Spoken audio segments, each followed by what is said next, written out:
So, Matt, would you say you're an independent streamer, generally speaking? Yes. Interesting. Pretty Interesting. independent. I mean, you trying to imply that I may be getting funding from a certain giant corporation I'm just saying. potentially on the side? I'm just saying because Tencent owns a 15% stake in your channel, you still consider yourself independent. It's interesting that you think that. I mean, we all have our different definitions of independent. Oh, I just Mhm. realized my fingernails are painted. Oh, Solo damn, dude. dadding it, dude. Those are very cute fingernails. Yeah. Thank you. That's what My happens when you have a daughter, 5-year-old did right? him. Yeah. Yeah. Yeah. Trying to make a serious point over here with my rainbow colored nails. But yeah, I don't know. Do you think Tencent can own a 15% stake in your Twitch channel and you still call yourself independent? It I doesn't. don't see why not. Yeah. I don't really know what that all that means, but sure. Okay. Is Tencent own part of my channel? Okay. So you're not interesting. I thought you might have been caught up on this story, Matt. So this is good. This is Oh, fun. is this what happened to Highguard? Yes. Now, granted, this is unconfirmed in that it was leaked internally, but it seems pretty Okay. verified, but they didn't come out and officially say, yes, Yeah. Tencent has a stake in the company, but like basically people did some digging. We're like, seems like Tencent's mobile division, Timmy Group or whatever it's called, gave them some money. We don't know how much, how big of a stake or whatever, but Highguard's touted themselves as an independent developer. And I was having this conversation. Does that no longer make them independent? If you have outside funding from a major studio, see, this is what I'm talking about. It turns into a gray area, right? It gets really weird because you're like, okay, well, who has creative control? Did they just give you this money and been like, don't worry about it. No strings attached. Do whatever you want. If the game comes out, cool. Yeah. If not, whatever. Like, I mean, okay, then you could maybe make the argument that you're still an indie studio. But if there's here's several millions of dollars, we expect X, Y, and Z, then I would say you're less indie at that point, right? Mm-hmm. You know? Like, I mean, the whole indie scene gets a little bit muddied, right? Not to necessarily defend them, but like, Devolver Digital is a big publisher that publishes indie devs. And those indie devs usually claim to be independent, right? In a lot of ways. So what's the difference between that and, another company? So I am not well versed in this. I don't really know because I've never made a game before, especially an indie game. So I don't really know what allows a company to claim to still be independent or what goes behind closed doors. Because I'm assuming, especially if you have 100 developers working for you, being solely independent with no outside funding is probably very, very unlikely. Like you're just going to have funding at some point from some other company, right? It's so weird too, because you're like, well, where does the money come from? Like, if the money comes literally from the developers, okay, I guess you have a stake and you still maintain creative control, but the funding comes from your best friend, Rob, and Rob's like, he's paying you monthly, right? You usually don't get 100 mil up front and then that gets massively taxed, and then you have to work 5 years under tax. It usually comes in monthly or quarterly or whatever, right? I would imagine with most of these deals. So I believe 90% of the time that's how it works. And so a publisher or a funder could cut off that funding if you have a disagreement or the devs aren't adhering to the things that the publisher wants. So that gives them a source of control. So if your buddy Rob gave you all the money and Rob's like, that's cool, man. And then he comes in like 12 months to look at the game is like, boy, this is not what I thought you guys were going to make at all. Make it this way or I'm cutting the funding. Like now you're not really indie anymore, even though Rob's not a big publishing giant. He's still got his take on what he thinks your game should be, right? So yeah. It's all weird. And it was really funny. I brought up this point a little bit in my weekly news video and somebody left a comment that was like, the term indie is really simple. Either you take funding from a major outside source or or you don't. Like if you do, then you're indie. And then they clarified it with a few edge cases, and they're like crowdfunding to a certain limit and like all this other stuff. And I'm like, it's not simple. If you have to clarify, it's not simple. That's the thing. Like literally, points, nothing about being a quote unquote indie game is like it's all gray at this point. I don't like. There's very few games that are made, I feel, that are truly independent. Yeah. Just 100% no outside funding. It's just you, because you usually have to have a smaller project at that point. Because as soon as you get anywhere close to even like 10 people, like the amount of money involved invested in that is a lot. It gets very expensive. This is why I think they should literally just price cap the categories for stuff like that's Game Awards or whatever. So you're like, okay, you want to be indie, you got to be like 10 mil or less, maybe 5 mil or less. Whatever, you know. I see what you're saying. Yeah. Because otherwise, you can have two games competing for the indie title, and one costs $500,000 to make, and the other one Baldur's costs Baldur's Gate 3 was an indie game. Was it? Yeah. Yeah, they didn't they they don't have a develop publisher. for like 7 years and just like pure insanity? I'm pretty sure Baldur's Gate was an indie game. Yeah, technically under certain definitions. Yes.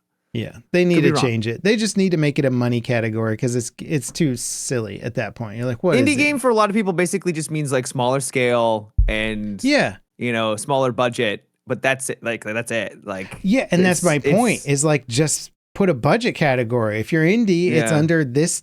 They should just judge it for like best games under 50 million, best games under 5 million. Can you imagine that?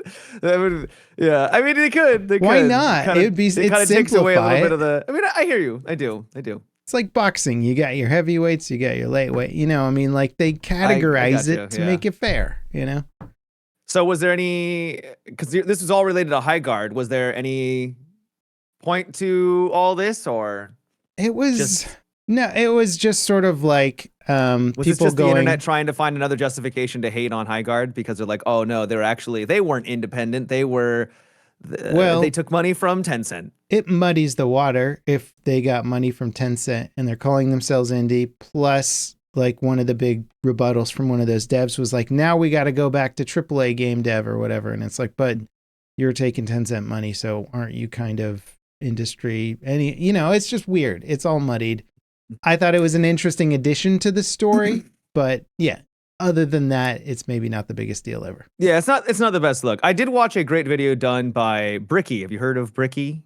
He's another content creator. Okay. Great guy. He does like 40K stuff. I don't know if that's necessarily what he's known for, but he makes great videos, and he talks about High Guard and the response to High Guard, and kind of like what we were discussing before about how, man, it is like this game has been absolutely blown out of the water in terms of like coverage and negativity and everything. And like it's a mid ass game. He admitted it to it, but I'd recommend checking it out if any of you guys would like to get a point of view that I think is being a little less hyperbolic about everything and looking at it a little bit more. What kind of YouTuber is he? Not hyperbolic. I know. I like his content. But I also maybe because I kind of agree with a lot of the points that he was making. Not all of them. Not everything that he mentioned, but yeah, he brought up some good points. We do like a story. I mean, it's like Concord, right? People wouldn't know or talk about it if it wasn't this monumental failure, right? It would have just come and gone and been like, I don't know, some game. Remember that game Concord or something? I don't know. There's some characters I don't remember. But because it was such a big budget failure, people are like, High Guard, worst game ever, So that's why we know about it, Or not High Guard, Concord. Yeah. Concord, yeah. And it's kind of similar with High Guard. It got all the hype, and then people are like, what? And yeah, a big point that he made, we can move on after this, but the big point that he made was a lot of people are saying that the game wouldn't have lasted. He agreed. Bricky also agreed. Yeah. But he made the point that like this didn't help. This didn't help at all. And if everyone is saying the game is going to fail and it's going to suck, no one's going to put money into the game. No one's going to buy microtransactions because there needs to be this kind of trust that the game is going to be around for a while. Yeah. And if literally everyone is saying the game is going to fail and it's going to be the next Concord, then no one's going to put money into it. No one's going to invest in it, right? In terms of players. And so if they're literally getting nothing, like, of course they're not gonna, like, it's not gonna succeed. So it's sort of a self-fulfilling prophecy in that respect, where it's just like, you've doomed it from the very beginning. And while the game itself, we've talked about this in the past, so I don't want to go too far, beating a dead horse here. But yeah, it's like the game was rough. It definitely was probably not going to succeed in the long term. But as I said, two things can be true at the same time. One, the game could be mid, and also it didn't help that players immediately wrote it off as a failure at the very beginning. Fair enough. Yeah, and the problem is that mid just doesn't cut it in today's market. Mid is massive failure, basically. Yeah, which if sucks. It's a 7 out of 10. C's don't get degrees in the gaming world. It's got to be a 10 out of 10 or nothing. Yeah.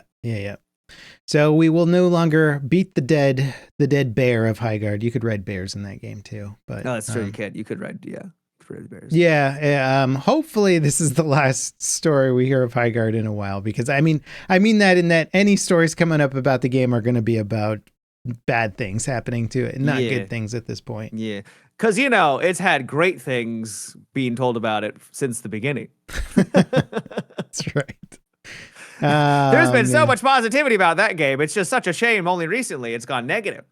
Yeah. Well, should we I think one of the biggest stories of the week since last week is Phil Spencer. You heard about my Oh, sorry. Continue. The body pillow. Which one? Oh, the the anime body pillow. Did you finally? Yes. Finally gonna be marrying the body pillow. Yeah. Continue. I'm assuming this is Xbox. Yeah. So I mean, this is pretty. I read into it a little bit because I've known. I've seen Phil Spencer on press conferences and names forever. And I was like, how long has this dude been at Microsoft? He started working at Microsoft in 1988, bro. Jesus, that's when I was born. Yeah. He started there, I think, in QA and just worked his way up the ranks. Isn't that crazy? Wow. And as part of founding the Xbox game division, all that stuff, he's been with the company forever. He retired. Right.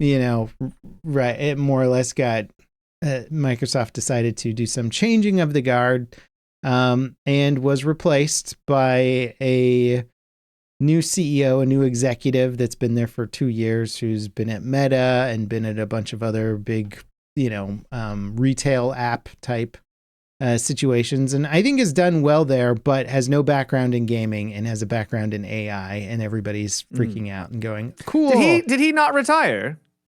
He did retire. I know, but you're implying that he didn't retire it willingly. Yeah, that's what I mean. Is I got the impression that he did after 37 years, because that's how old I am. Yeah, he worked for a company. I think it's okay to retire. Well, there's a lot of people that either knew him, know the situation around them, and they're like, there's either no way he retired, or Microsoft just made him a really big offer because they wanted him to retire and sort of make a smooth transition.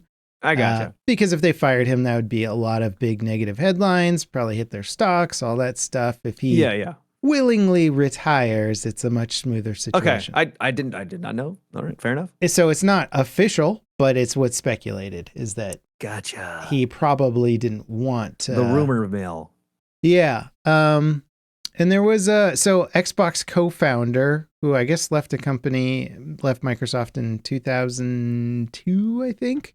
Samus Blackie says that Microsoft is he thinks that Microsoft is going to sunset Xbox, and that Sharma, the new executive brought in to take over, is there to basically smoothly transition Xbox into the grave, and Microsoft gaming will go on or whatever, but Xbox will so just be PCs.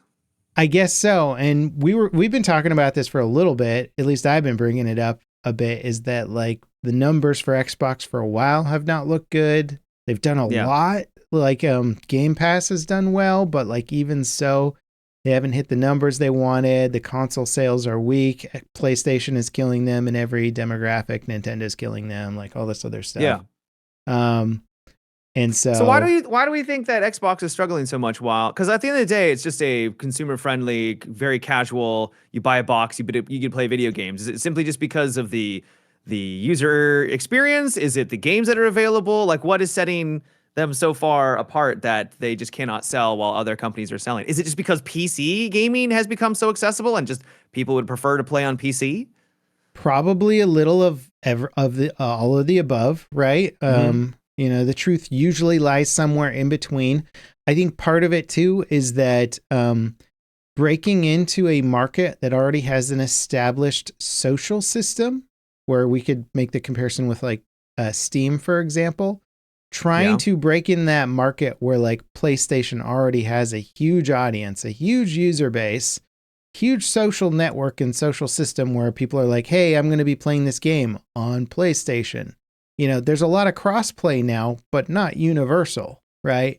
And things don't always work quite as well. So you think Xbox has gone downhill so long for so many years that, I mean, it's not like they're new to the scene where they got to break in and try and carve out that. You would think that they would already have had carved out their own We've been audience. moving away from an exclusivity market as well, Xbox especially. So once you move away from exclusives entirely, there's not a huge reason to buy an Xbox versus a PlayStation, right? You just look at them as two pieces of hardware. They cost around the same amount of stuff. You go, well, if I'm going to buy one, I might get the PlayStation because there's a lot more people that own PlayStations, and PlayStation does have more exclusives than Xbox. So I'll essentially get access to more games at the end of the day. So what do you think about the Game Pass then? Are they going to just, everything will just be PC Game Pass and there'll be no, I mean, if they completely transition out of no Xboxes in the future, then they kind of miss out on their whole, what they've been pushing this entire time, which is the Game Pass, right? Where you can play games on your Xbox. I really don't know. This was just some dude who, I mean, this is a guy who knew a lot, who worked at the company and made a statement about what he thought happened. I'm just pushing back because, you know, it just seems like it'd be a pretty big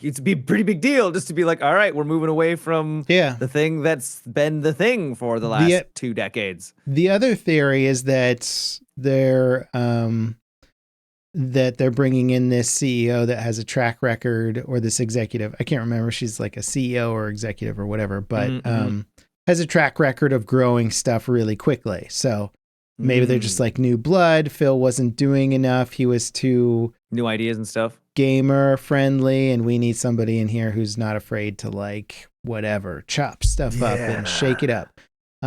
Also, the other theory is that every major company is trying to slam AI into every product in a major way. She has an AI background. Especially Microsoft.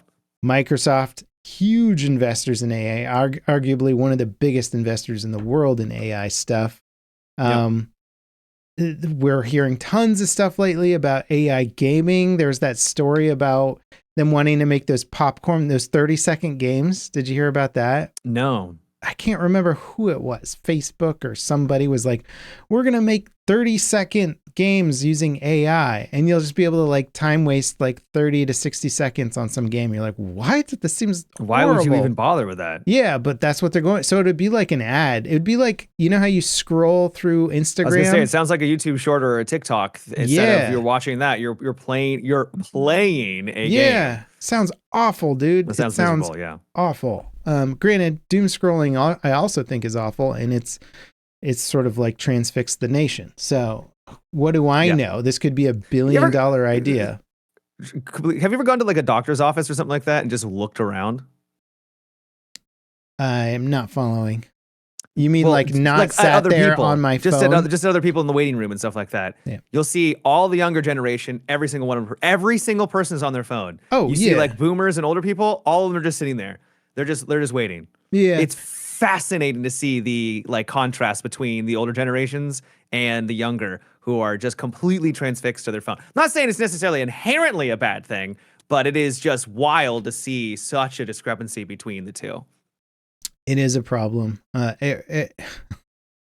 We've screwed some things up, Matt. I don't know where we're going from here. I hope it's a good place. Oh, that was it. I was just making a comment about how we're so addicted to our phones. That's all. Continue on with your comment. So maybe these 60-second. It's like that thing where we're kind of the old guys, Matt. We're like, I know you don't spend a lot of time mobile gaming. I don't spend a lot of time mobile gaming. It's one of the biggest gaming markets in the world. We're just out of the loop. We're the old guys now. We don't get it. So these 60-second AI game junk slop, whatever they're going to make, maybe it's a huge idea. But anyway, Microsoft bringing an AI person in to replace Phil, and like just who knows what they're gonna do. It doesn't sound good. I saw some people. I saw some people defending the transition, saying like, "Hey, Phil's had a long time to turn Xbox into something big, and he didn't." He has. He really has. That's the other interesting counter argument. We don't know enough about what all the behind the scenes plans are. So all we can do is speculate. Everybody likes Phil because he's that guy that seems to be on the side of gamers. But maybe he didn't do a good job with Xbox if we actually look at it, and maybe this new person's going to do a good job. I have my doubts, but we don't know. Well, fingers crossed, because it's kind of a big deal. It is a pretty big deal. Hey, you got to play the new Battlefield content. I did. What'd you think of my map impression? What'd you think? I think you were spot on. Yeah. I was like, man, level caps, he's what is this guy out here being positive about Battlefield 6 and the new map? I was like, there's got to be some. I got called the shill, bro. I got called the shill for saying the new map was good. Internet. And I played what, basically 2 days in a row, so about 12 hours, and I just played the map exclusively, and it's fantastic. I think you're right. I think it's genuinely one of the better maps in Battlefield 6 now. I'd put it in like the top couple, right up there with Siege of Cairo. Yeah, it reminds me of the older Battlefield style. Like it's got a good variety of areas and locations, but a good also mix of infantry and long and close range combat. It's very fun. I like it a lot. Yeah. How's the hill panning out? Is it sniper central or? It is very sniper centric. Yeah. You will get people that will just absolutely just stay up there the entire time and snipe, and you got to work around it. But it's because of the layout so far, and this could change. But the layout so far allows for plenty of ways to be able to, run from objective to objective and not feel like you're just going to get sniped all the time. You do have some good cover, and just it's a good map. I think in general the community has been at least somewhat positive around it, which is a nice change of pace. Yeah, we're seeing a little bit of a nice surge in the player base.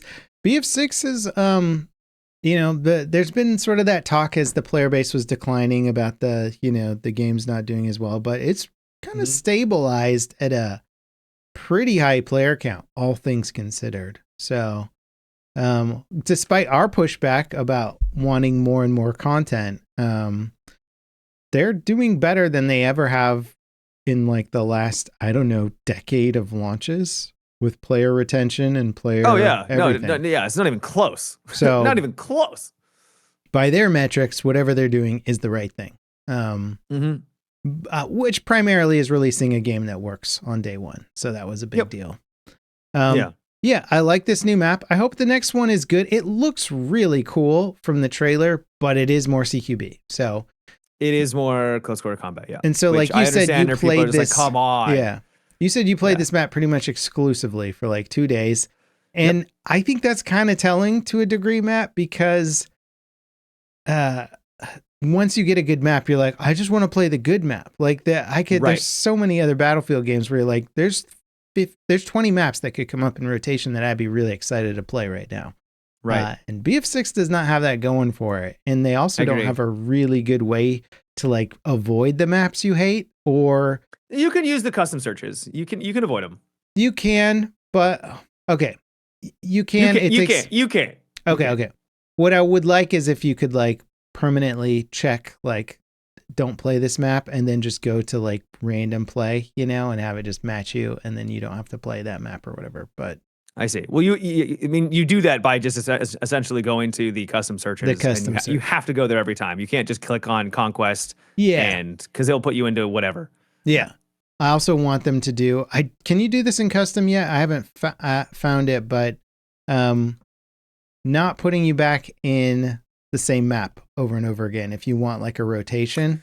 Oh, that drives me nuts. I'm surprised they haven't added that in yet, because there's nothing more annoying than only having like a handful of launch maps, and then you're like, fine, I'll play through the crappy map that I don't like because the next one's going to be good, right? Nope. Next one's going to be same map again because there's no rotation tracking system Correct. in there. So you're just like, cool. Yeah. Oil fields again. All right, let's go, baby. God damn, that map's bad. I can play. I don't mind it once in a while because I'll just go sniper crazy or tank crazy, Mm-hmm. but I don't want it two times in a row. Right. I'll take a break from it. Thank you very much. I hear you. Yeah. So new content, good, but I'm happy with it. I played, so I got the Battlefield Pro edition. So it gave me two basic. I got the DMR right at the rip, and then I was able to unlock the assault rifle. I'm like 40 levels into the battle pass already because of it, because I got the 20 for free. I didn't buy Pro because I wanted to buy Pro. I got it from the token from the beginning, and I never used it in season 1 because I thought the season 1 cosmetics looked kind of booty, and I was like, well, I just don't care about this. So I picked up season 2, and I think the cosmetics, for the most part, look a lot better this time around. I think a lot of people are like, hey, look at that. They actually listen to the community. It's like, yeah, it takes time to listen to the community. It's not, just flip a switch. So it does seem like DICE is taking good feedback. The weapons, the DMR in particular, is fun. The assault rifle's okay. It's got a lot of side to side. I hate side to side, like random horizontals. Like, I can't control this. What do you mean? It's just literally bouncing left and right. Like, literally, there's no direction I can pull down on because it's just up and down and then but side to side. It feels like an SMG that is an assault rifle somehow. You're like, okay, it's and you basically SMG. have to use it as such. So as long as it's close and medium, you're good. Anything a little bit further than medium, you're gonna just kind of have to let it fly and hope for the best. Yeah. But how you liking that little bird, Matt? That's the best update in my opinion. It's kicked my ass many times. Many a times is it spanked the old Matt. I haven't really flown it around much, but it's cool. It's definitely powerful, but I don't feel like so far anyone has really been able to like just destroy the entire map. It feels like a glass cannon where anyone really kind of focuses it down will eventually be able to take it out. Yeah. So it doesn't have as much durability as past Battlefields. So I'm a little bit more okay with it because of that. Yeah. Yeah. It's less forgiving if you make a mistake as a pilot, for sure. Yeah. In Battlefield 4, man, those things weren't juggernauts, but it was enough to be able to take like a hit or two, and you'd have two reppers on him too that were just like keeping it up. You're like, why is this thing taking tank shots and stuff? It's ridiculous. Right. It had just enough HP where you could have reppers effectively heal it. In this, you could have some people in the back repairing, but because repairing in that game is a lot slower, it feels like, compared to previous Battlefields. But also, it just doesn't have the HP to like absorb enough shots, so you're effectively giving that person a triple kill if they if you're all in there. So yeah. What do you think of one of the Battlefield devs was chatting with the community and said like, hey, we are totally we totally empathize with the fact that you guys want more content. Yes. Right now, we're focusing on quality over quantity. What do you think of that whole statement? Well, did he say quality over quantity? I think it was he said something along the lines of, and I could be wrong, this could be a game of telephone right now. Yeah. I think he said something along the lines of, we just don't have the resources to pump out more content at a faster pace. So we're trying to make as many maps as we can and as much content as we can with the resources that we have. And we just don't have the resources to make more effectively. It's like, I don't believe you. Yeah. I believe him in the sense that he's not lying that they don't have enough resources. I don't believe that EA, the company that had 4 different dev studios working on Battlefield 6, doesn't have enough resources to be able to make more maps, Yeah. So I think they haven't allocated the resources to them, and they're working with what they have. There is something wrong in their production pipeline. There's no way, because if you had a well-optimized production system for a game engine, map development is not that crazy hard. Like it used to be a long time ago. Like it used to be harder, but also the games didn't look quite as high fidelity. So there was points where people expected really high fidelity maps, but the tools for building them weren't quite as good yet. So it would take longer.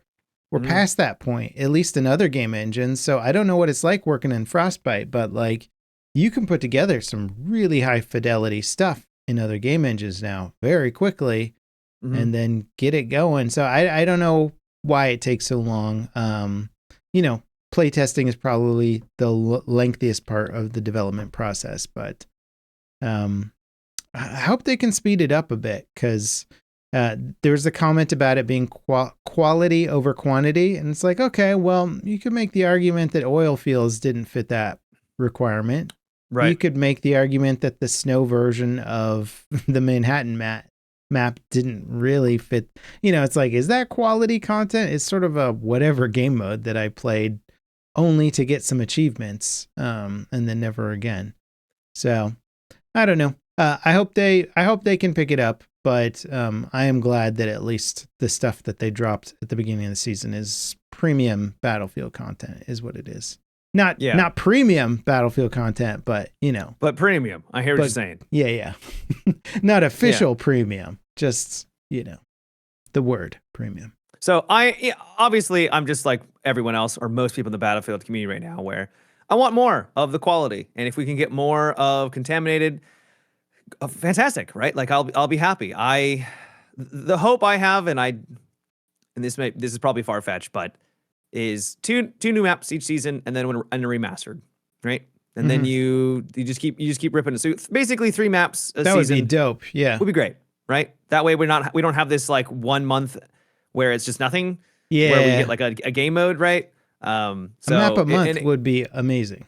Yeah, and it looks like they might be going that way if they continue on with the cadence, what they've done for 2 seasons now with the 2 new maps, and then they have Goal Mud, right? They talked about Goal Mud. Well, where's Strike a Car Can? Where's whatever, dude, what have you, right? Remake makes sense because you've kind of already got most of the sizing and the flow work done for you. You don't have to reinvent the wheel. You can polish the wheel, you can fix it a little bit, but if that could speed up their development, I would be so excited to get 1 remake per season. That'd be awesome. Because there's a lot of great maps, man. I want my Caspian border. I want my Wake Island. I'll take some BF5 maps. Like give me an Iwo Jima. Even though they just did that for 2042 awkwardly, but yeah. And if DICE goes to EA and like, hey, the community is clearly upset about the lack of content, when it comes to maps. And then EA is like, well, we don't have the resources to allocate to you. It's like, well, let's go somewhere in the middle where we could develop an old map. Wouldn't take nearly as long. Hopefully this will satiate and keep the player base content. This might be a nice middle ground to, instead of just 3 new maps, we get a remastered map. That would be nice. Let the player base vote on the maps. That would be cool, right? That would be very cool. Yeah, which remake do you want? Here's a list of 30, The worry I have is they're like, oh, so season 3 will be 1 new map in Goal Mud, and we're like, no. So that's the concern I have is it's like, that's a fair concern. We brought back a remastered map. It's like, well, that's great at what looks like the expense of no new content, right? Yeah. Also, they're saying lack of resources, but they have a whole community of people testing these maps for them for free. Basically, they have the whole Battlefield group or whatever that gets invited. The labs. Yeah, the labs people that go in and test the map for free. Like, I feel like you just need 1 or 2 people making a map, and you just pop it on there and be like, test this. Let us know if it's good or if it sucks, and then you got all your feedback. I don't know. Just seems like they have a perfect pipeline to do things quickly and efficiently. Anyway, Matt, I see you have a note on here that says how many dudes, and I'm kind of afraid to ask what that means, to be honest. So there's a demo right now. There's a Steam Next Fest. There was a couple of demos that came out before the Next Fest, as they do these days. And one of them is called How Many Dudes? And it is a game about how many dudes does it take to kill things. Okay. It is an auto battler where you select kind of like a build, sort of, where you like, hey, I want to have a paladin or a cleric or a zombie or a vampire in my deck, kind of.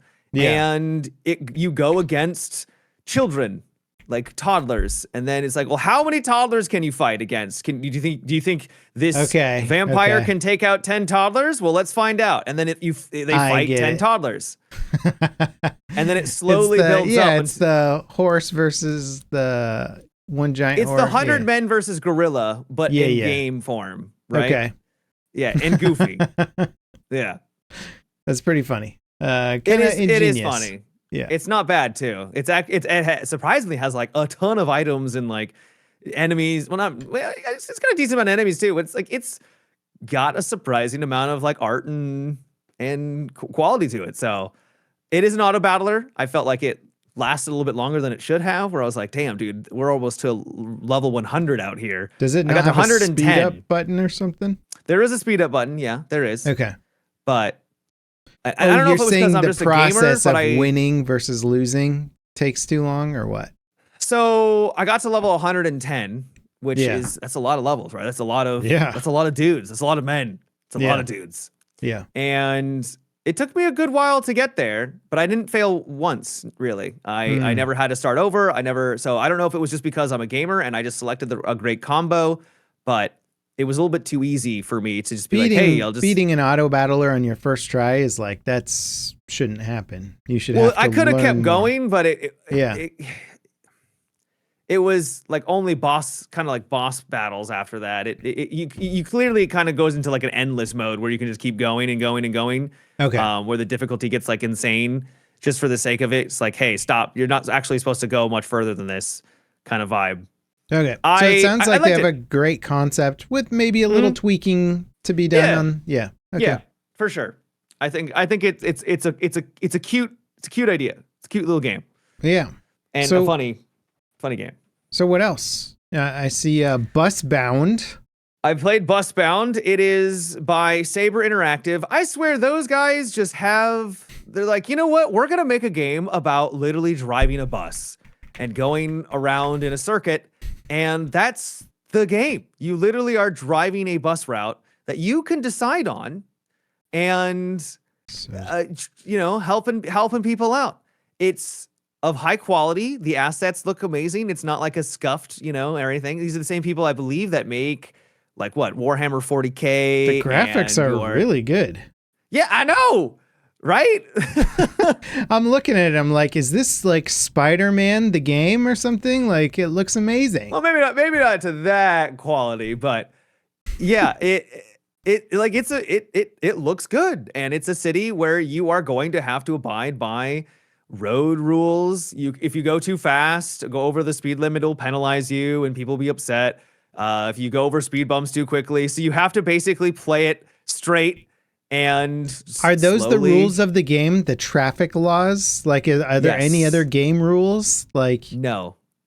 Dear God, and people are like the same way that like people will play farming simulators, and they'll play. I'm assuming they're trying to expand or branch out to other stuff other than their Mud Runner and Snow Runner games, where it's all about I'm going from point A to point B. And the way I got to do that is going through a mud, literally a mud patch, right? Yeah. This so-called road. So I think it's more of that, but obviously it's now you've got to try and traverse a city. Yeah. I mean, I don't know. It's funny because who am I to judge, right? Because you don't seem sold on this level cap. I'm getting a little pushback. Well, every time I find out about a new sim community, I still can't get over the guys who like to be air traffic controllers. I'm like, if out of all the things you can do in a flight sim, you want to be the dude that's just directing traffic. Okay. But there's a whole community for it. I didn't get Euro Truck Simulator or the truck sim games. Now I kind of get it. I'm like, okay, it's just chill. It's just a vibe game, and you're delivering stuff, and you got to back it in just right. And then you get your reward, and you pick a new thing, you upgrade your truck. Okay, fine. I get it. It makes sense to me. I like the space trucking game too. I get it.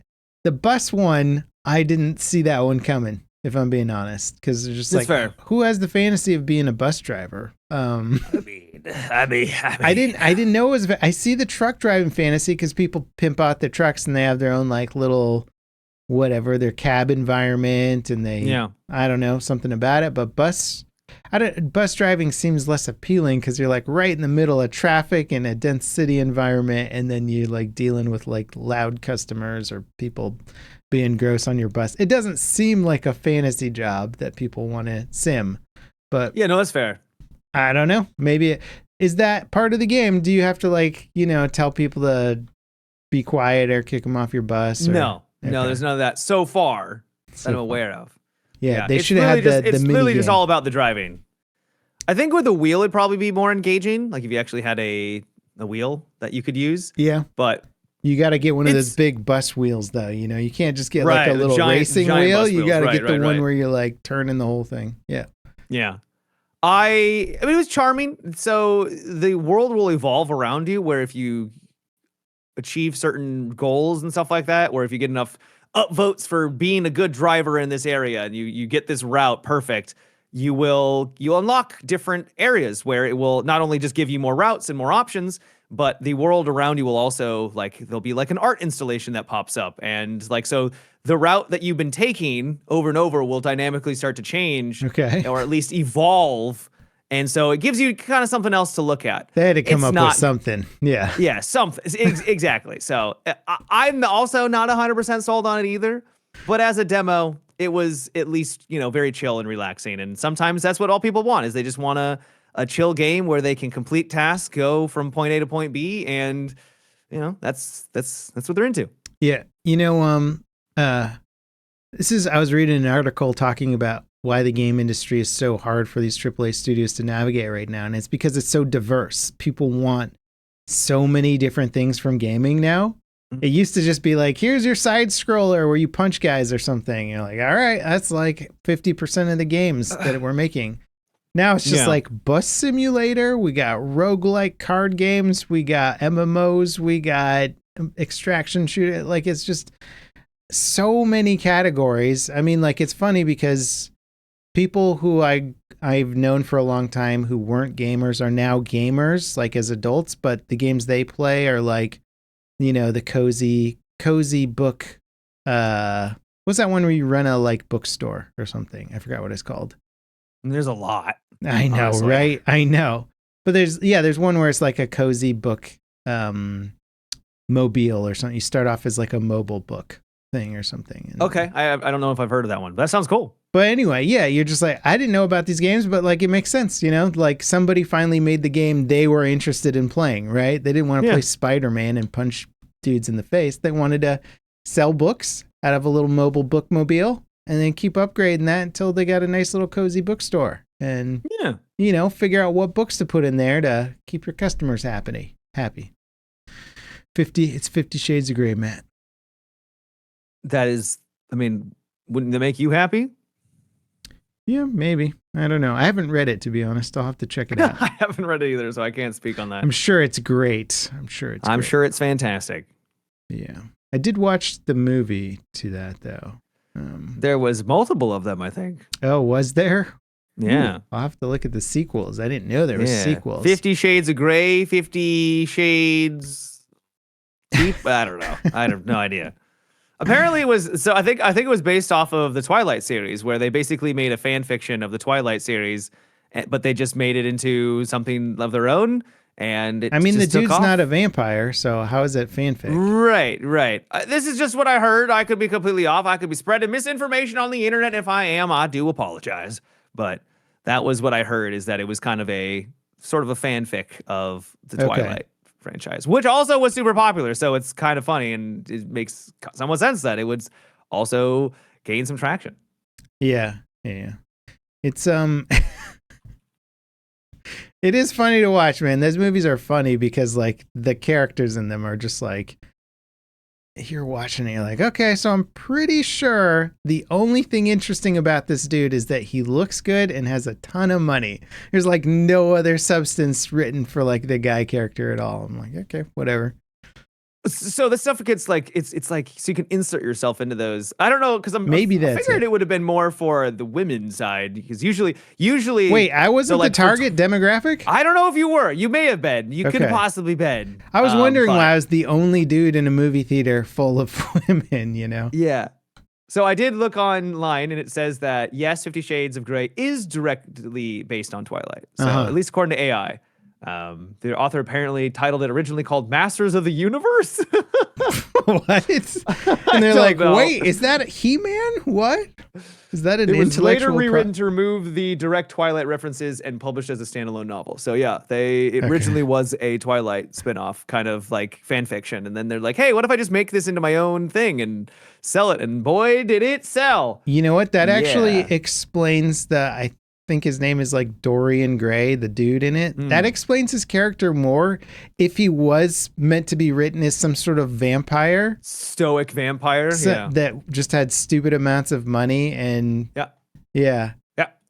And it would be very much in line with Twilight, where they have like a vampire who's like 1,000 years old, who's like, I'm super into this high school chick that's like 16. I was always like, dude, you do look like a teenager, but you're not a teenager. Yeah. It's weird. And he's like, It's I never thought I could weird." love anybody except for this immature 16-year-old. You're like, what is happening right now? It's very, there's some themes in this that is quite inappropriate.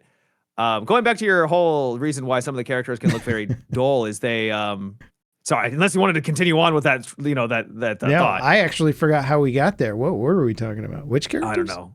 I don't even know why we're talking about 50 Shades, but Bookstore they will game. make a That was it. character. They will make a character's description and everything be very vague, so that the reader can self-insert themselves. They feel like they become the character, and they can kind of live vicariously through them. That makes sense. Except that I think in this situation, you're supposed to. It's for women to insert themselves as the woman. Yeah, I don't think the man is meant to be self-inserted, right? Yeah. I was commenting on the dude having like no substance whatsoever, other than just being wealthy. Right. Wealthy, good looking, and into bondage. That was like the only things that's how you define his personality. The perfect man. Am I right? Am I right, ladies? Am I right? I do like to I watch a lot of behind the scenes and like making of and all that stuff. And I remember seeing some interviews with the two actors in that movie, and they're saying like they were laughing like every single scene, like they just couldn't keep it together. They thought it was so stupid and stuff. I mean, yeah, it's a bit over the top from what I've heard. That's gotta be from so what funny. I've heard. I actually have not read or seen so I've seen like trailers. Movies, Matt. Okay, I get into it. It's fine. I'm not judging you. I'm kind of judging you a little bit. Yeah. Oh, you played Replaced. I played Replaced. We played some games together. Yeah. I thought isn't it visually like really impressive? It's fantastic. Yeah. It's very good. For those of you that are not aware, it's like a dystopian, would you say it's like cyberpunk-ish? Yeah, definitely cyberpunk-ish. Yeah. With a little bit more sci-fi than cyberpunk somehow. Yeah. Yeah. But also like dirty dystopian, where it's not like neon, but it's kind of like dirty neon. It's rough out. It's rough out there. Yeah, less pink lights and a little bit more rags and pipes for weapons and stuff, Yeah, it's like your diesel punk of something I don't know like how else to that. describe it. But it's good. It's like the aesthetic is fantastic. The art is so good, gorgeous. Yeah. It's like pixelated, but it doesn't look pixelated at all. Like when with everything together, it's really cinematic. Like the camera shots in it, like it's a side scroller. So it's a retro sort of 8-bit style, but not really 8-bit. It's styling of a side scroller, cyberpunk-ish dystopian future game. And the graphics are insane because it's 2.5D. It's not just 2D sprites being animated nicely. It is a fully 3D world textured with sort of Minecraft style textures on things to look more pixelated, but the camera work and stuff that they put in there is just so cool. And it's I did a little review on it, and it reminds me a lot of a game I played when I was a kid called Flashback. And there's also another game coming out that shares a huge amount of similarities with this one called The Last Night, I believe. Okay. And it looks really, really, like if you put the clips together, you'd think they're the same game practically. So there's a bunch of people trying to make these games that kind of fit into the same vein of like these old school side scrollers that went for a much more grounded vibe to them, a more realistic visual vibe where you're like, And they usually have sort of a detective noir vibe to them as well, where you're like a guy trying to figure something out or solve something or get somewhere or whatever. And so those are always fun. The Last Night looks a little bit more detective-y, and this game's definitely a little bit more on the action-y side, I would say. But yeah, just visually, so impressed with what they're doing, and I hope it does well. Because I want to see more games like this. I want to see more games that are like, hey, let's take this old school concept and update it for a modern audience and just like slam the visuals out of the park, but without going crazy. It's not like they're not using PBR materials to make everything look insane. They're just doing a really good job. What'd you think of the combat? Like kind of like Batman Arkham style. Not that interesting, but also I'm not a big side scroller guy, so I find it hard to judge side scroller combat because I wouldn't know which the best side scroller combat games are. So I think the whole Batman Arkham comparison is 100% appropriate. You basically wait for an icon to pop up and then you click the appropriate button to like dodge or counter, and it's smooth. It's definitely very smooth. The animations are great.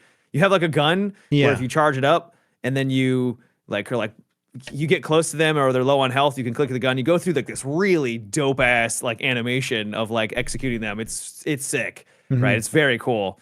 Not a lot of enemy variety in the demo, which I was already kind of getting repetitive on, which is kind of saying something because the demo is pretty short. Yes. So I'm hopeful that when the game releases, either it's got a lot more variety or it's just not a super long game, right? Yeah. Because I feel like if you had to do that for 10, 20 hours and you're just fighting the same dudes over and over again, it would probably get pretty repetitive. But yeah, so my vibe, at least from looking at games like The Last Night, which look almost identical to this from a style standpoint, but maybe a little bit more in the cyberpunk vein. They look a little more Blade Runner-y. They're more about like talking to characters and finding clues and investigating areas and sort of absorbing the vibe of the environment more, and less focused on the action, at least is what it appeared from what I saw. And I think that might be a slightly better approach, because I think in these types of games, the action is kind of the weak spot. It's hard to make side scroller action really good unless it's a more open game that gives you a little bit more tools. You know, there are good side scroller combat games, but you get all these crazy abilities and you can zip all over the place and stuff. And this one's more grounded. So I don't know. I think it's really hard to make a really fun side scroller combat game, especially in this vein. So if I were them, I might have focused a little bit more on narrative stuff and. Well, I mean, we'll see. Yeah. It was just a demo. So but it's true. It was only like 15 minutes. So really hard to judge, but I like it. I'm excited to play more of it, and I hope it evolves in an interesting way. Yeah, Sam. Good, really good first impression, though. Yeah. Speaking of really good visuals, are you going to play the new upcoming Resident Evil Requiem? Yes. Yeah. Yes, I will. Did you like all the previous Resident Evil games? I was only introduced to Resident Evil with all of the recent remakes and stuff. Yeah. I never played Resident Evil in the past. I was a big baby and didn't like horror games. And so my first foray, because I was like, hey, I'll finally try a horror game, was Resident Evil 7. And it was fantastic. Scary as all hell. And boy, oh boy, pissed myself. But I really liked it. And like the story was at least somewhat interesting. And so I kind of went down the rabbit hole of like every time they came out with a remaster. So I've played 2, 3, 4 remasters, remakes. I've played 8, and now I'll be playing, Requiem. It looks great. It looks like a lot of fun.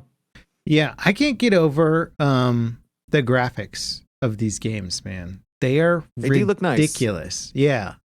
Requiem also looks really, really good. And I think it's cool with games like that where you're kind of locked into a slower pace of movement. So you move through an environment a little slower, and then they can just really zero in on every scene and prop and lighting and all that, and it's a horror game, so they can make it intentionally dark. You're not supposed to be able to see everything. Yeah. It's there's some of the better looking games I've ever seen. From like wow, the difference between this and real life is not that far off, you know. It helps that they're usually indoors, and it's like it's just a house, right? You don't need to have crazy foliage and tons of assets everywhere because it's just a house and you got to render very, very little. That's why space games usually look phenomenal, is because it's really easy to render a hallway and metal, right? Just metal sheets. So I think that does assist it. But you're not wrong. It looks very good. I'm excited to see what happens with the two characters, because it sounds like you're going to be able to have. It's going to be like a horror with the woman. I can't remember her name, and then Leon is going to be more of like action packed, and you're just kicking ass, and that's going to be more of the action side of things, which could be cool. Could be really cool. Yeah, it looks like they're even using two different perspectives for it. So like, yes, first person for the girl. So you're like, I think you can switch between them if you want. If you want to go third person, you can, which is fascinating, because like if you're getting chased by something, if you're in third person, they'll like stumble and they'll fall down, and but they'll keep the momentum going. But in first person, you don't stumble, right? Like you're just running away. Yeah. I think I'll probably play it in first person, because personally, first person is way more terrifying than third person, right? Yeah. It is. Because it then becomes more you, like you're viewing it. Also, I think the monsters are designed to get in your face more. So if you're playing third person, you're just seeing the monster's face get close to your character's face, which is less scary than having the monster's face full screen, and you're just like, don't eat me. And then it eats you because you screwed up. Yeah. You didn't. Yeah, because you're bad. I feel like those games are all designed where like when you run into the big monster for the first time, you're not supposed to really know exactly what you're supposed to do to get past it. And so you try the first time and it's like, nah, we're going to eat your head, and you're like, cool. And then it like sets you back and you're like, oh, what if I like got this thing and did that and then get past it? But like, I feel like the first time you're always supposed to die in those ones. In some ways, yeah. They got to walk a tight rope on this, because it's a tough balance, because you want to make it scary, you want to make it threatening, but if you have the character die too many times, it's like, oh my god, I died again. Are you kidding me? Like I got to do this all over again, and then you completely lose all tension, right? So you got to walk that. That's true. The second time around, you're like, all right, the big tentacle monster's gonna get me, whatever. Yeah, exactly. Yeah. You don't want that tension to just dissipate, because then it's not a horror game anymore. Yeah, good point. Yeah, I'm excited about those, just because I like games that push the visuals. We're not getting as many of those anymore, and I think that's in part to the graphics stuff, the graphics hardware getting more expensive and all that stuff, really changing the landscape. Oh, it could be. Yeah. Yeah. Definitely could be. Yeah. I hear that the industry is actually shifting a bit around that right now, where they're going, wait, you're making a game that's pushing the visuals to the next level? Who's going to be able to play that game? Like, people can't buy hardware now. Like, let's hold that game off for another 4 or 5 years. We'll put that on the back burner, and let's work on this game that runs on everything. And honestly, you don't really need to be pushing the graphics. Like, you go back and play Battlefield 1, it looks like a modern game. Yeah. Like, it straight up looks like a game that could have come out in 2026. Well, it's visually impressive. Did you see that Reddit post where somebody was comparing like one of the bushes in Battlefield 1, Montegrappa, to the new map? One, I think it's the exact same asset. I think they just copied it over, which I have no issue with, by the way, because I mean, why remodel a tree if you're making it's a bush? Yeah, if you need the exact same kind of tree, don't make a bush. Yeah, right. But they posted it side by side, and everybody was like, "I think it looks better in BF1." If I'm being honest, it might be, yeah. And it's like we had that critique against BF6's lighting and stuff, where they choose a harsher lighting on to make it look, I don't know, whatever. But yeah, it was just funny where people were like, "Dang, how long ago did BF1 come out?" I think it looks better in like some ways. But remember also, it didn't run as well for people. Actually it ran pretty well, but like Battlefield 1, Battlefield 5 had issues, especially Battlefield 5. Yeah, with like optimization, right? It. So. And Battlefield 6 came out at the gate, and they emphasized clearly and focused on trying to make the game just run for more people. Yeah. Like there's no There's no what's it called? Ray tracing. NVIDIA ray tracing. RTX. Right. It's just not there. Right. Yep. They clearly were prioritizing something different this time around. And Battlefield 1, I believe Battlefield 1, Battlefield 5, I know had ray tracing because that was like their big selling point. That was their big selling point.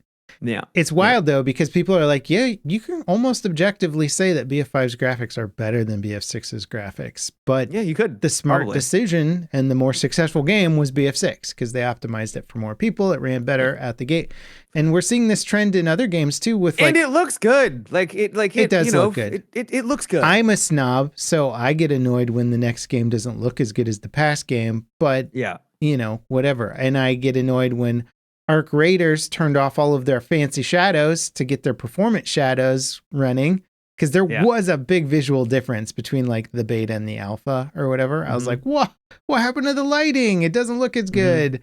Like, how do I turn that back on? Where's the setting? I remember spending like 15 minutes looking for the lighting setting to get the cool shadows back. Yeah. And it was like, oh, they turned it off because turns out you can't hit that 60 FPS mark on consoles when you got the nice shadows on. So I get a little upset with it because, I love to push the envelope, but also I'm a realist. I gotta be at the end of the day. We can't all have 5090s, So yeah, I mean, Battlefield 1 was a gorgeous looking game, and to get to the point what I was making is that we're at a stage now where you don't need to have graphics be that much better. And I think what's going to be more important is the game any good? Is the game fun to play? And we're going to get an equalization of more games can look incredible without them being like ultra realistic, right? Yeah. Are you going to play Fallout 4 Anniversary Edition? Probably not. If they come out with a Fallout New Vegas remaster like they did with Oblivion, I'd play the hell out of that. Yeah. Don't you think these Bethesda and like remakes are super inconsistent? People have been pointing. So I saw a Reddit post about this where people I could have swore there was one that just came out for Fallout 4 where it was like, hey, it's an updated version. Buy now. I don't know. I can't keep up with it. Bethesda stuff. They just keep printing it. And so people have been saying that this Anniversary Edition is like the laziest thing they've ever seen because I'm sure it is. As far as I can tell, it's like just it runs at 4K at 60 FPS on consoles or something. And people are like, cool. So you added what is essentially just a mod that the community made like a decade ago. And you're like, here's the new edition, guys. Check it out. And you're like, you didn't do anything. And they're just comparing it to like, hey, here's the Skyrim Anniversary that had like crap loads of new content and like all this other stuff and whatever. And they're like, I don't know. It feels like Bethesda annoys me as a company in that they just kind of like they have such a big fan base and they make so much money and they do a lot of stuff that is just like, I don't know, seems beneath them or not up to what a studio of their size should be doing. But it makes them money, I guess. I know. I don't know. I think Starfield was an eye opener for a lot of people where initial hype was like, whoa, this game feels AAA and crazy. And then like a couple of weeks in, they're like, oh man, this game is pretty boring. It's just kind of like the same thing. It's all right. It's okay. Yeah, basically that. It was like, it's not terrible, but yeah, I think that stole a little bit of Bethesda thunder. But they've just got so much big IPs. I feel like they're just going to be able to push their next Skyrim style game. Oh, dude, the next Elder Scrolls is going to be so massive, like regardless of like its quality. It's going to be huge. They can ride that IP for quite a while longer. It's going to take a while for them to lose confidence from the community. God, I hope that game is good though. Like even just good. I don't need it to be, 10 out of 10. It's just Did they end up using like I think they were using the UE5 engine, right? That was the big news is they switched. I don't know. Because that Bethesda engine, like, I know it's been good for modding, but it's been such a piece of junk forever. Like, it's been awful. Yeah, it's a mess. Yeah, you're like, okay, well, you can mod Unreal pretty well now too. It's got that stuff built in really nicely. So, I'm hoping they change engines for the next one because that's the other thing is that Bethesda jank, man. I'm getting tired of it. Yeah, I agree. It's Starfield game. Completely agree. Yeah. Did somebody like modded in like a way to get around loading screens or something. I thought where they like got it faster. I don't know what they did, but I don't know. I don't know, man. You watch or read anything good lately? I finally got into Knights of a Seven. What was it? Knight of Seven Seven Kingdoms. Kingdoms. Yeah, how was that? I didn't realize it was so short. Oh, I thought it was really? going to be like, I didn't watch so it. each episode's only like 30 minutes long, and I watched 4 episodes. I think there's 2 more, and then it's over. And then like either I don't know if it's just season 1 or if there's going to be more after that, but it's really good. They're definitely taking the piss, and they're like, literally, there's a scene in the second episode where, yep. Have you seen it at all? No, it wouldn't. But it wouldn't be Game of Thrones adjacent if there wasn't some sort of gross whatever debauchery. Yes. Yeah. But like it starts off without getting into spoilers. It starts off where it's like gonna be like, hey, this is Game of Thrones, and then they throw a gag in there, right? So it's definitely going for more lighthearted, and they're not going as like hardcore, if that makes any sense. And like with like the normal Game of Thrones vibe, but it's kind of like a Knight's Tale, but set in Game of Thrones almost, where it follows a character who wants to be a knight, and he's a good guy, but he's a little slow. But at the end of the day, like he's a good dude, and it's sort of like him trying to push back against people who are not good. You know, it's Game of Thrones, but there's a lot of bad people, right? Although, like, if it were Game of Thrones, the guy who's like, I'm the good valiant one, he usually dies like really quickly. Yeah, but he's grounded. He's not just like a caricature of like he's not like a paladin, who's like I'm the man of virtue. He's nothing like that. Yeah, he's just a guy, right? It's well written. Okay. So in that respect, what I gotta say though is, man, all of these fantasy shows, they try to make you believe that the world that they're in is believable, and no one does it better than Game of Thrones. No one. Their set design and their costumes and everything, I'm like, they're there. I believe it. Yeah.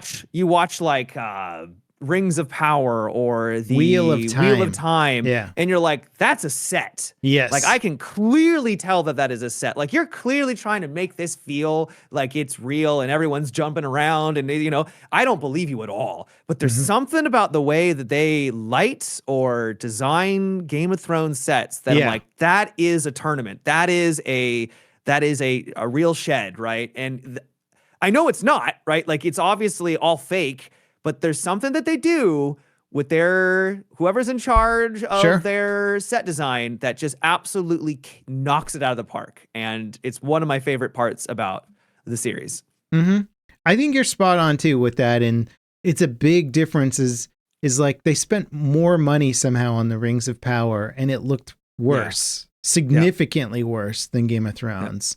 And it's like they just went heavy CGI and it had this super saturated, ugly look to it where Game of Thrones feels grounded. And like then you have Wheel of Time and like people seem like they're wearing like all these saturated clothes. And I don't know, people just kind of pop out of the environment. You're like, that doesn't seem like something that somebody would be wearing if this world actually existed and people were hunted and all this stuff happened.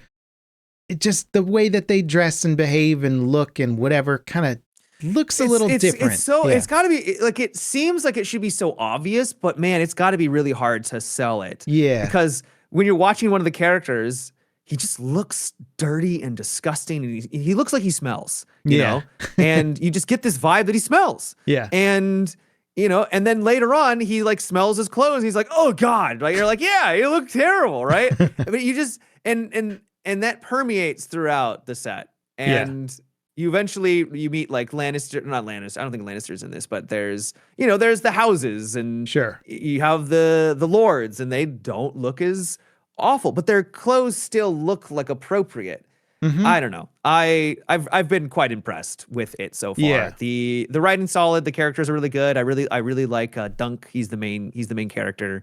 And while it's not as grandiose as Game of Thrones because it's not at that scale.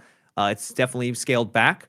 It's really fun. It's nice to have a more simplified. This is very, very contained setting, and they're Yeah. just like, we're going to tell a story in this contained part, and I like it. Are they So far. still? That's cool. I'm excited to check it out. I'm just waiting to re-up my HBO subscription. Are they still making the next season of the House of Dragons? They are, yeah. Yeah. I like that one too. I thought that was great, and I'm really impressed with season two. Season 2, I didn't think hit as hard as season 1, but yeah. Okay. I liked them both. I think the evolution was fun, but yeah, fair enough. I thought season 1 was really good, and I was surprised that I was enjoying a show that was as slow paced as it was, essentially. Yep. I was like, man, these characters are just fun. We don't need to kill somebody every episode. We don't need to have somebody's like eye gouged out or something and be like, oh, like it was not a shock value show, and they showed that they could handle it with just the writing alone. I agree. So yeah, I'm impressed with how much they've gotten out of Game of Thrones and kept it good for as long as they have. Yeah. You know, given when the I way heard there was that going to be all these show ended, spin-offs. yeah, it doesn't seem like it should have been, right? Yeah.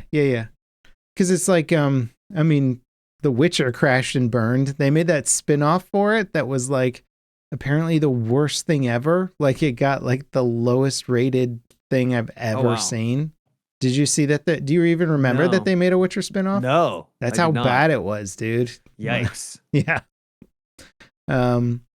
So it's interesting. It's funny watching all these major companies vie for the fantasy space and like really crashing and burning more often than not. But yeah, it's nice to see Game of Thrones doing well. R.I.P. Witcher. I enjoyed the first 2 seasons. I think the third season was all right too. But yeah, mad respect for Henry Cavill, man, for sticking up for sticking up for the quality of it. Though I wish these studios would just like respect the original work more, but they don't. That's why Game of Thrones fell off, right?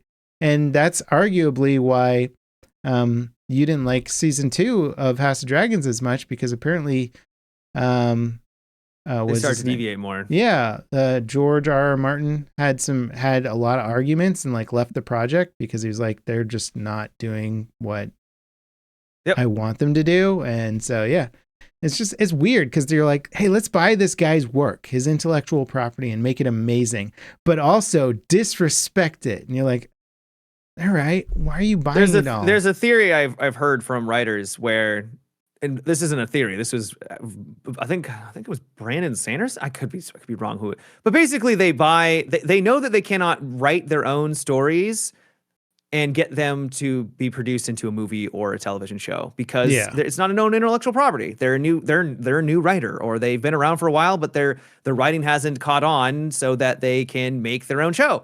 And so they will be like, hey, we're going to make something in The Witcher, and you guys know what Witcher is, and that's got a fan base, and we know we can sell The Witcher, but we're going to add our own stories to it. We're gonna make it our own, because they want to be their own writer. They want to do their own thing, right? Like everyone wants to do their own thing.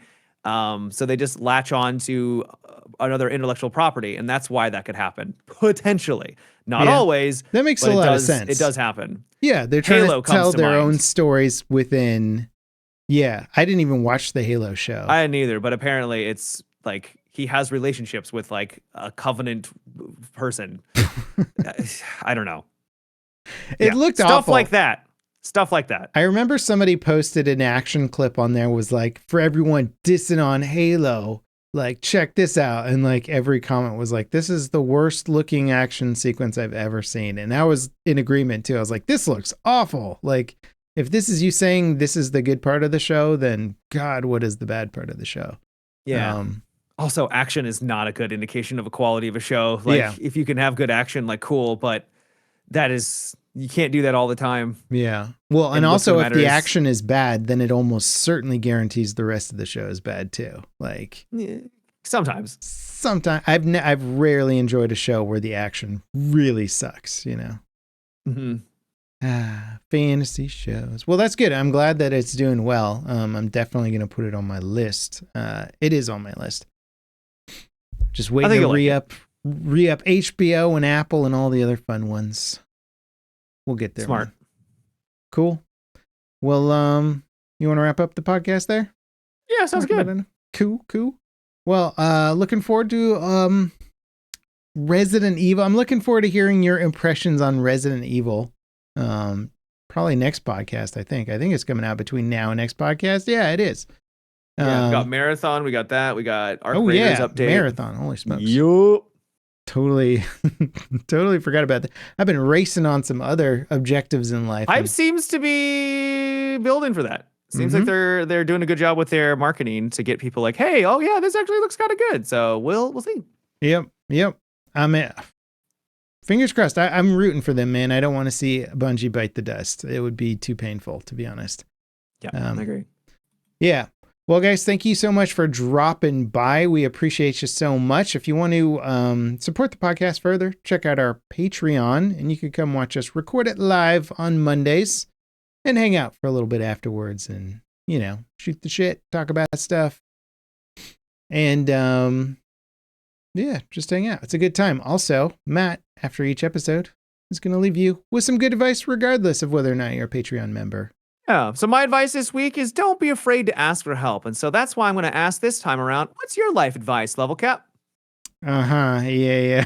That's good, right? That's a little meta, right? That's pretty good. Yeah. Oh, man, I got such good life advice because, my kids and stuff are, I got to constantly dole that stuff out. But now that you're putting me on the spot within 1 second, I didn't have a whole podcast to build up to this advice here. Yeah. I would say this is life advice that old people often give you. And it's to spend more time with people, build more social connections in life. People. And, you're going to spend your whole life chasing a bag, chasing a goal, chasing whatever, thinking it's going to make you happy. But at the end of the day, it's those social connections that you have and the people you know. And that's what you're left with. That's my advice. It's good advice. That's good advice. It's pretty solid, huh? Yeah. You get 2 pieces of advice this week, fellas. What more could you want? What was the first piece of it? Oh, to ask your friend for help. Right. Yeah. Don't be afraid to ask for help. There you go. Yeah, for sure. Oh, well, I'm happy about that. That was kind of a meta joke. That was good. I'm patting myself on the back right there. Good job, man. Good job. And thank you guys for good job, audience, for making it to the very end of the episode there. We appreciate y'all. We hope to see you next week. Podcast goes live on Wednesdays, and we'll see y'all later. Bye-bye. Take care.